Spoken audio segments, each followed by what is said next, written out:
நண்பர்களே, இது தீபாவளிக்கு அடுத்த நாள். இந்த மாதிரி இடத்தெல்லாம் விட்டு கிளம்புன்னு நினச்சாலே மனசு கஷ்டமாக தான் இருக்குது. இருந்தாலும் நம்ம கிளம்பி தான் ஆகணும். ஸோ அப்போ அப்படியே கீழே வந்தால் மேடம் அப்போ தான் இன்றைக்கி வர சீக்கிரமாக எழுந்திரிச்சிட்டாங்க. காலையிலே பல்ல விளக்கிட்டு மேடம் வீட்டுக்கு வந்தால் மட்டும் எனக்கு தெரியல. மேடமுக்கு மட்டும் ஸ்பெஷல் ஃபுட்டாக கிடைக்குது. நம்மளுக்குலாம் ஒன்று, மேடமுக்கு ஒன்று. அப்புறம் அப்படியே மதியம் போல் எல்லா திங்ஸையும் எடுத்து காலை பேக் பண்ணியாச்சு. இன்றைக்கி வேறு சென்னைக்கு கிளம்பணும். அதனால் அப்புறம் அப்படியே ஸ்ட்ரைட்டாக அக்கா வீட்டுக்கு கிளம்பியாச்சு. நான் எங்கள் அக்கா எல்லோரும் அப்படியே ஸ்ட்ரைட்டாக சேலம் கிளம்பிட்டோம். அப்புறம் வர வழியில் ஒரு காஃபி பிரேக்கை போட்டு இந்த பக்கம் வந்து மேடம் வந்து எழுதிட்டு இருந்தாங்க. என்னென்னு பார்த்தா மேடமோட நேம் எழுதிட்டு இருந்தாங்க.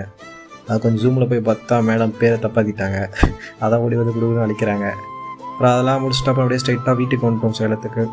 அங்கே வந்து மேடம் இப்போ பானிபூரி பாருங்கள், வாய்க்குள்ளே போகலை, இருந்தாலும் எடுத்து அமுக்குறாங்க.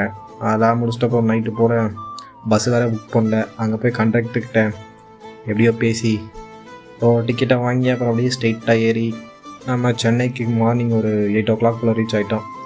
அங்கேருந்து அப்புறம் ஸ்ட்ரெயிட்டாக லோக்கல் ட்ரெயினை பிடிச்சி நம்ம ஏரியாவுக்கு வந்தாச்சு. இங்கே வந்தால் அதுக்கு மேலே இருக்குது.